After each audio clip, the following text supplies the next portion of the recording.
30 Odd Minutes is sponsored in part by Digital Dowsing. Who are you powered by? For the next 30 minutes, we will explore the unexplained. From mysteries beyond our galaxy to ghostly phenomena in our own backyard. We will dive into our psychic abilities and explore everything from conspiracies to the just plain weird. Welcome to 30 Odd Minutes. If the truth is out there, we will find it. But only by sheer accident.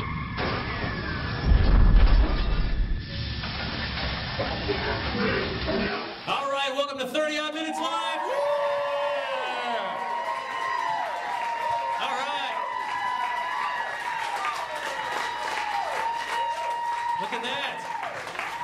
Ladies and gentlemen, it is Oddfest 2012. We're here for a toy drive benefiting Toys for Tots, the Marines, the great work that they do. Thank you guys. Everyone to get in had to bring a toy, and we appreciate it. Give yourselves a round of applause. All right. Each and every week, the mothership crosses time and space, and I have an illustrious crew, and they're with me tonight. Matt, Andrew, how are you guys? We're excellent. Doing fine. Woo! They are sexy. That's true. That's true. I heard some moves. Merry Christmas. Happy New Year. You guys brought some toys too? Yes. Yes, we did. Cookie Monster. I know. That was awesome. Thank you very much. Can Optimus Prime. Can you believe we've been doing this for almost 3 years now, and we've got our first Oddfest. We finally did it, and it's for charity. So yay us, because we care. We do care. All right. Yay, charity. Whatever. All right, very good. Ladies and gentlemen, we have our whole crew here tonight, which I'm very excited about. Each week, not quite every week, but sometimes you see us check in with Dr. Dreck. Tonight, he's here to talk to us about crop circles and Christmas miracles. Ladies and gentlemen, Dr. Dreck.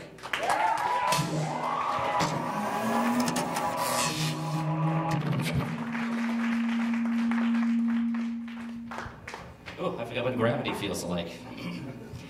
Well, if you're odd like me, and who isn't, you might be interested in crop circles. Those strange configurations that show up overnight.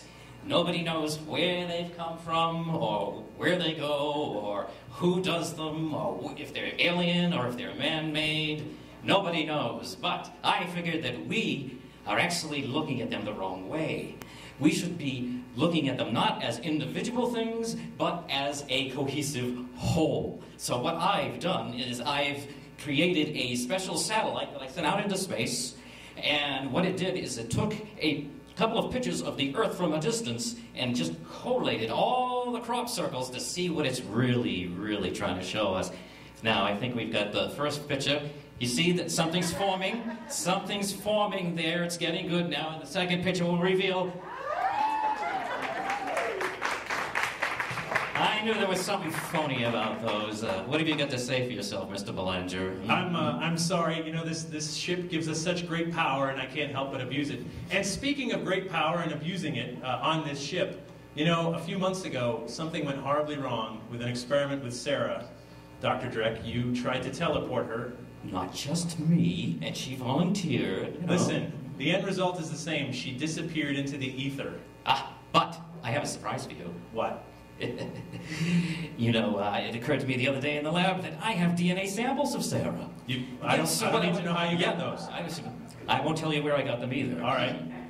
But anyway, what I did was I figured out a way to make a temporary clone of Sarah. They don't last very long, maybe a half an hour or so. And I reconstituted her right before we got on the show. And I want to show you temporary Sarah. Sarah, are you here? Yay! She's here! Sarah, we missed her. We missed you so much. Thank you, Dr. Dreck. Thank you so much, Dr. Dreck. It's a Christmas miracle. Sarah, where have you been? Here. Floating around. It's weird. I gotta tell you, it's kind of weird to have my body back. Nice. It's kind of strange. I like it. She's been haunting the ship. You may have seen, we hear her voice. Who wouldn't want to do that, right? It's been totally fun. It's been freakish. I bet it scares you to know what I've been seeing. It's a little weird. But you aren't. Yeah. In the bathroom, it's a little weird. But thank you for coming back tonight. Of course. And as long as you hold together, we're going to ply you with drinks. And Keep on coming. Thank you. I got like 20 minutes to get drunk. Thanks. Sarah's here. All right. Very good. All right, folks, because it is the holiday time of year, we have a very special guest. You guys, you were probably thinking we got someone from Ghost Hunters. I got someone way bigger. I'm talking about one of the biggest celebrities on Earth. Ladies and gentlemen. Wait for it.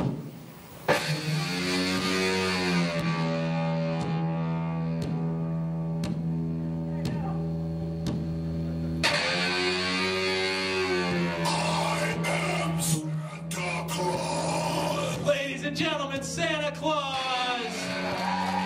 Hey!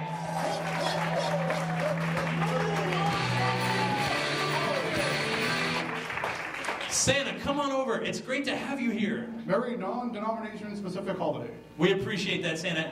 Politically correct Santa. Can you believe... Hot mic. Do you believe Do you believe some people don't believe in you? I can't believe that, but you know, I don't believe in ghosts or UFOs or Bigfoot, but I don't question what you people do with your time, you bunch of freaks. That hurts a little. Well, you're on my naughty list anyway. I don't think I was ever on the good list. That's true. Well, Santa, what's it like, every December 25th, making the rounds to all the good Christians? I know you're not too fond of Jewish people and Hindus and Muslims and everyone else. No. Why? Are you racist? A little bit, yes. It's not so much the racist part, it's, the Jews don't have good cookies. Oh. Very bland. Wow. I leave those matzo crackers out. So, anyway, I'm glad you're here. We got a Toys for Tots drive. Look at all the toys in the back. Thank you all so much for that. It makes my elves' life a lot easier.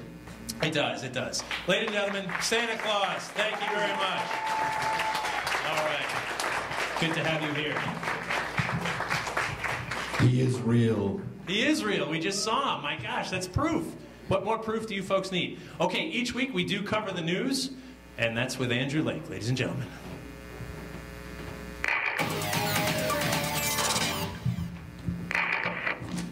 Yes, ladies and gentlemen, we just got this off the news printer.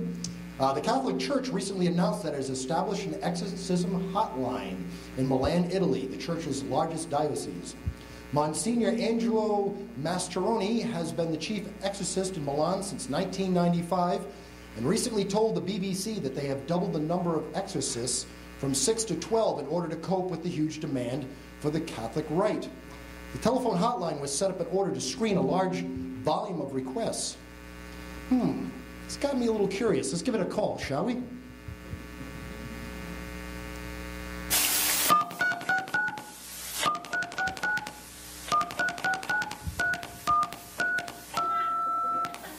That's kind of cool. Thank you for calling the Catholic Church Exorcism Hotline. If you believe you may be possessed, please press 1. If you'd like to report someone else is possessed, please press 2. If you need to speak with a ghost hunter, please press... If you believe you're possessed by a minor demon, please press 1. If you believe it's Satan himself, please press 2. If you believe you're possessed by Belial, please press 1. If you believe you're possessed by a Jinn, please press 2. If you believe you're possessed by a Banshee, please press 3. All other demons, please press 4. If you'd like to speak with Jar Zappis, please hang up and call him. If you'd like to schedule an exorcism, please press 6. Then 6 again. Then 6 one more time. If you'd like to schedule... Oh, forget this. That's ridiculous. But anyway, folks, I'm Andrew Lake, and oddly enough, that's the news. All right, Andrew Lake.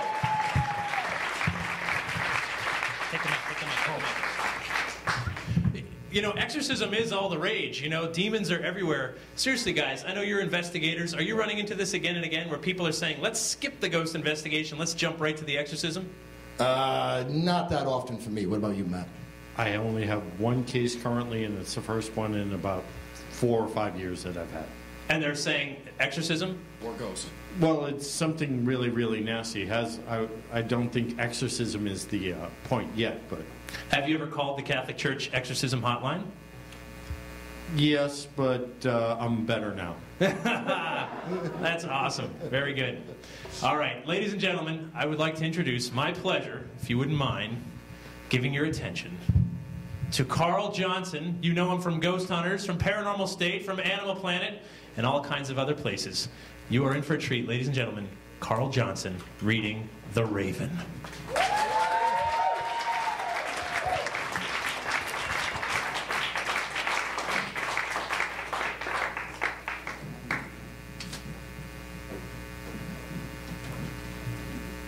Once upon a midnight dreary, while I pondered weak and weary over many a quaint and curious volume of forgotten lore, while I nodded, nearly napping, suddenly there came a tapping, as of someone gently rapping at my chamber door. "'Tis some visitor," I muttered, tapping at my chamber door. Only this, and nothing more. Ah, distinctly I remember, it was in the bleak December, and each separate dying ember wrought its ghost upon the floor. Eagerly I wished the morrow, vainly I had sought to borrow from my books surcease of sorrow, sorrow for the lost Lenore.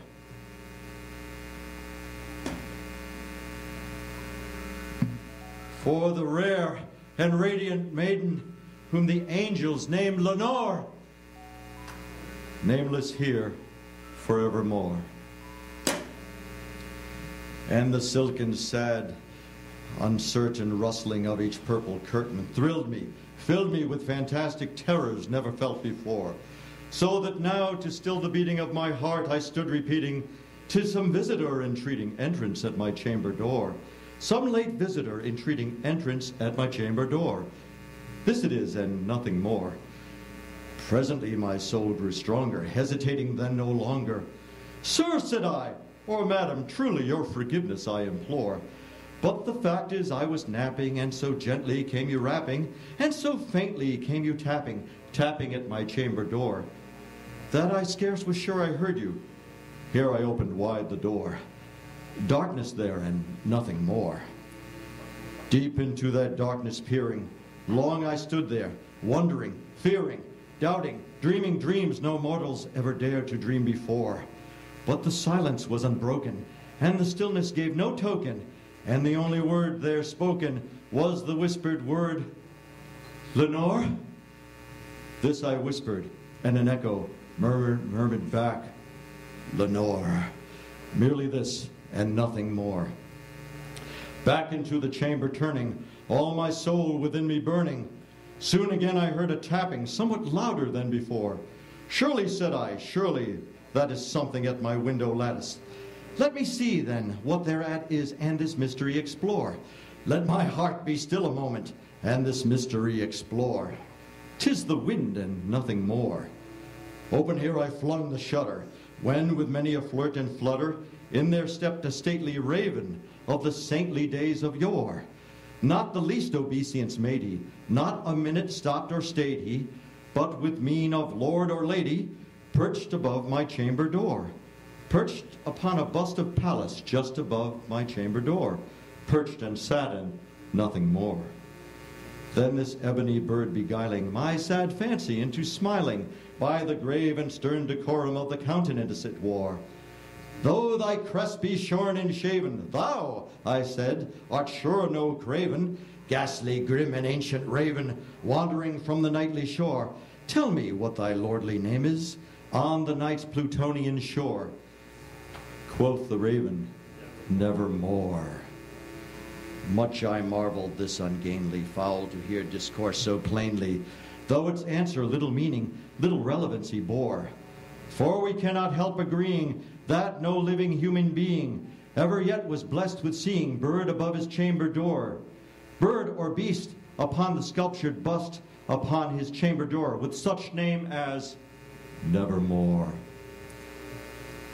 But the raven, sitting lonely on the placid bust, spoke only that one word, as if his soul in that one word he did outpour. Nothing further than he uttered, not a feather than he fluttered, till I scarcely more than muttered, "Other friends have flown before. On the morrow he will leave me, as my hopes have flown before." Then the bird said, nevermore. Startled at the stillness broken by reply so aptly spoken, doubtless, said I, what it utters is its only stock and store, caught from some unhappy master, whom unmerciful disaster followed fast and followed faster, till his songs one burden bore, till the dirges of his hope that melancholy burden bore of nevermore. But the raven still beguiling all my fancy into smiling, straight I wheeled a cushioned seat in front of bird and bust and door. Then upon the velvet sinking I betook myself to linking fancy unto fancy, thinking what this ominous bird of yore, what this grim, ungainly, ghastly, gaunt, and ominous bird of yore meant in croaking nevermore. This I sat engaged in guessing, but no syllable expressing to the fowl whose fiery eyes now burned into my bosom's core. This and more I sat divining, with my head at ease reclining on the cushion's velvet lining that the lamplight gloated o'er, but whose velvet lining with the lamplight gloating o'er she shall press, nevermore. Then methought the air grew denser, perfumed from an unseen censer, swung by seraphim whose footfalls tinkled on the tufted floor. Wretch, I cried, thy God hath lent thee, by these angels he hath sent thee, respite and nepenthe from thy memories of Lenore.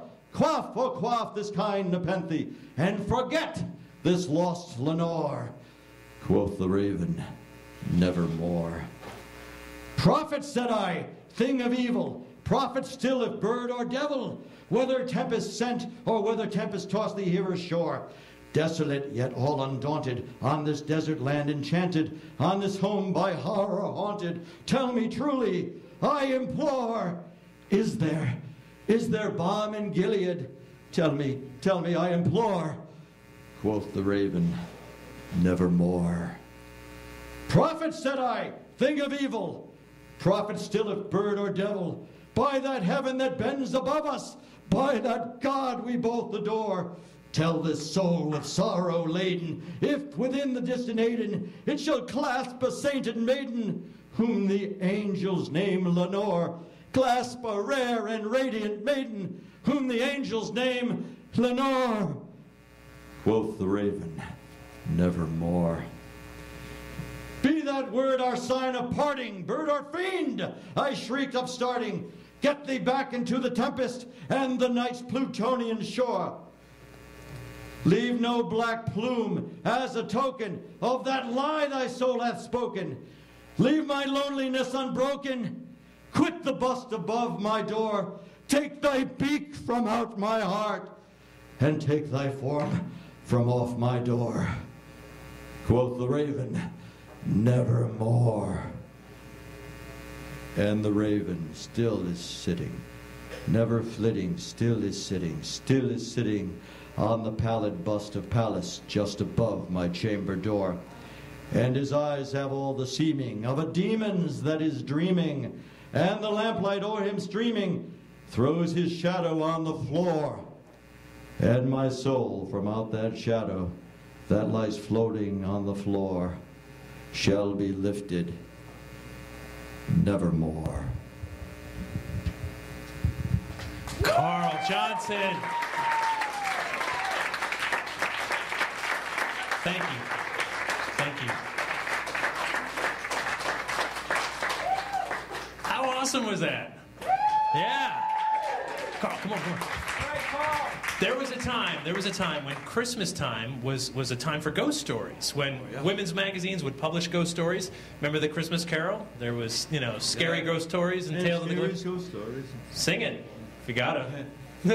So, I mean, when did we... The glory of Christmas is long ago. Everyone. No, not everyone. No, stop. So what happened? Why did we lose this tradition? Why did we lose this tradition at, Christmas stories at ghost stories? Commercialism. I mean, it is a good time, a time for families, a time for reunions, but it also... Christmas became... a secular holiday became very commercialized. But back before they had Christmas cards, except for the ones you drew yourself, Christmas had its sober aspect to it, and people would tell ghost stories and stories of lost loved ones returning, and you'd have your chat after a Christmas dinner. Folks would gather around the hearth and the fireside, and they would share scary ghost stories. And some of them had an echo of truth. Some of them were traditional, and that is where Charles Dickens' A Christmas Carol came from, because it was traditional to tell some scary stories at Christmas Eve. Which by far, one of the best ghost stories. Forget the season. One of the best ghost stories ever. It's a story of redemption in a single night. You know, that our past, our present, and our future come together and can melt our cold heart. And it's such a great tradition. If anybody can bring this stuff back, you can. Right? Oddballs, right? Fellow paranormal people? This is our time. Yeah, you guys. Because, as you know, you investigators, the paranormal never takes a holiday. That's totally true. Carl Johnson, ladies and gentlemen. Thank you very much. Awesome. All right. Did you blow out my candle, or did I extinguish that? I didn't blow out your candle. Did you? Do you remember doing it? I don't remember doing it. A ghost. We're going to go with a ghost blew out your candle. Of course, it's on tape, and we'll find out later for sure. All right, folks. I would like to introduce someone else who's here. Ron Kolek, come on up with your light-up hat. I think you've had just enough drinks. Ron Kolek from Ghost Chronicles Radio. Author of the Ghost Chronicles, author of Ghost Today, and tons of other stuff you've been working on. All-around good guy and handsome man, if I do stretch the truth. It's good to have you here, Ron. Thank you for coming to Oddfest. Jeff, thank you so much for beaming me up to the mothership. Yes, well, we've landed for this one because we couldn't. It's a small ship. We can't get everyone on. Yeah, but I'm teaching this class in paranormal CSI at Northern Essex Community College. Right. Right, and I've been taking a lot of flack over it. Okay. Yeah, people don't think I take it serious. Right. I can't figure that out. Well, I think it's because you're selling A's and B's, right? It's just pay off the teacher, and that's probably not helping your cause. Well, I don't think I take the paranormal serious. I mean, Oh, with a hat like that, how could they think that? I have a hat on? No, it's beautiful. You know what, though? Isn't it okay to have fun with the paranormal? I mean, look at us. We get goofy each week. What do? We go in the dark looking for invisible people. How stupid is that? Well, since you said it. There is times, though, right? There's a lot of investigators here. I know there's been times where it's like, especially like on a Saturday night, it's midnight, it's late, we're in the dark, we're saying, hello, is anyone there? We've got all this gear and gadgets, and we look at, and every now and then I'll say, stop, everyone, look at each other. Imagine what your other friends are doing Saturday night at midnight, They're at movies, they're dancing, they're dining, they're doing all kinds of fancy things. They're doing better than us, they're doing better than us. But seriously, is there anything you'd rather be doing than midnight in the dark in some abandoned building that's haunted? Seriously? Yeah. Yeah, of course. What? Ron Kolek, ladies and gentlemen. All right.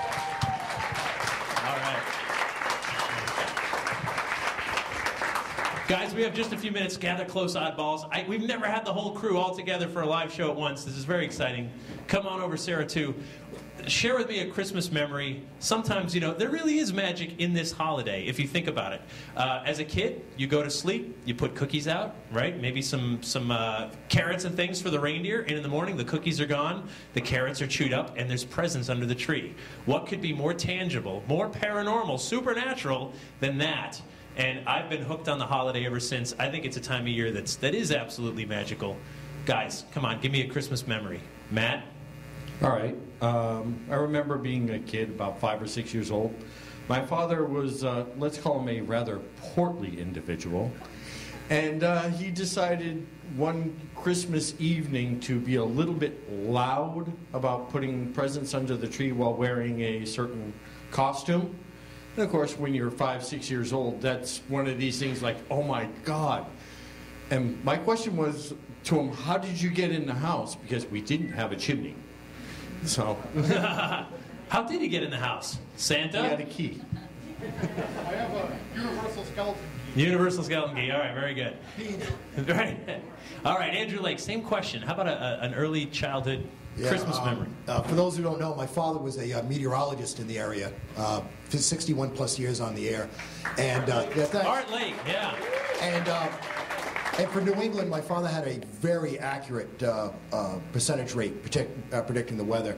And he had to disappoint everybody to say that it looks like we're going to have a brown Christmas. This front isn't going to make it to us. We're not getting snow. And I can remember the magic of waking up that morning and running into the living room with the Christmas tree and the stocking stuffed and pulling apart the curtain. And there's 4 inches of snow with more coming down. It was this perfect Christmas morning. And we ran upstairs to wake up my parents to tell my father that there's 4.5 inches of partly cloudy on the ground. You know what's great about, I mean, it makes sense that the son of a meteorologist would be into the paranormal because our accuracy rate can be far below a meteorologist. Yes, that's and so it's probably a good setup. All right, very good. Sarah, you've got something for us. Tell us. I do. I think I must have been about like 4 or 5. No, I had to be a little older than that, actually. So I had woken up on Christmas morning before my brother and snuck down and looked at the presents, and there was like 2 kind of like tricycle big wheel type things. One was pink, which I was not a girly girl, so mine was obviously going to be the pink one. It was with all the rest of my presents, and then my brother's was like this cool black and yellow like thing. So I swapped them and pretended like that one was actually for me because Santa would not have gotten that wrong. So as long as I got it swapped before my brother got down there, like clearly that was for me. But of course, and my brother didn't even notice. But my parents, of course, like called me out on it. But I tried. You're lucky Santa didn't take that away for being naughty. Whatever. I'm just saying. He messed up. There was no Santa in that moment if he would give me a pink bike. Do Mormons have Santa? We're back to that I played again. the Mormon card. I did. Oh my God. It's all he's got sometimes, I swear. How many Mrs. Clauses are there? Oh! Wow. Eric Fisher, ladies and Wow. Dreck, do you got something? All right. Dr. Dreck. Well, I'm a little bit older than everyone else here, so I was a kid during the 1960s. That was the big monster boom years of monster toys. And the thing that I wanted the most was this toy called the Great Garloo. He was a 2-foot ogre, basically. 2 feet. To me, that's 2 feet. Okay. Sorry. This is my memory, not yours. Sorry. I forgot you were shorter. Anyway, it would bend over and pick up things and all that. And of course, this was, like I said, in the 60s, and it was a great toy, and I loved it. And it's long gone, and there's a sad ending to the story is that now on eBay they're worth like $800. Ah, very good. Sell that childhood memories.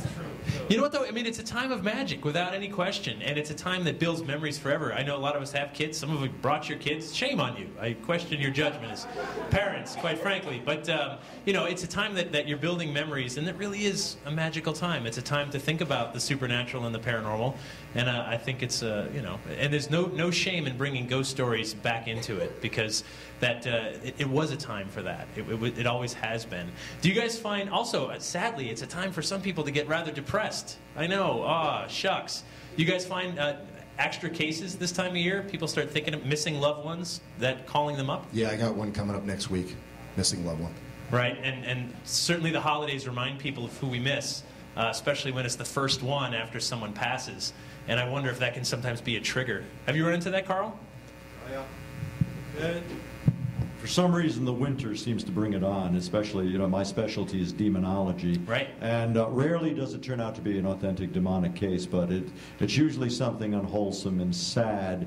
And, it has something to do with the winter. People get depressed, especially in the aftermath of Christmas. You always feel you haven't done enough. Like when the bills come in. Oh, yeah. January is a very haunted time. Yes, I know. Yeah, fiduciary concerns as well as paranormal. Right. I may have an idea why people have more ghost stories in the winter, because they're inside more. Right. Winter time, you're stuck in your house, and if the house is haunted, chances are you have more chance of seeing it. Right, understood. All right, Christmas, a haunting time.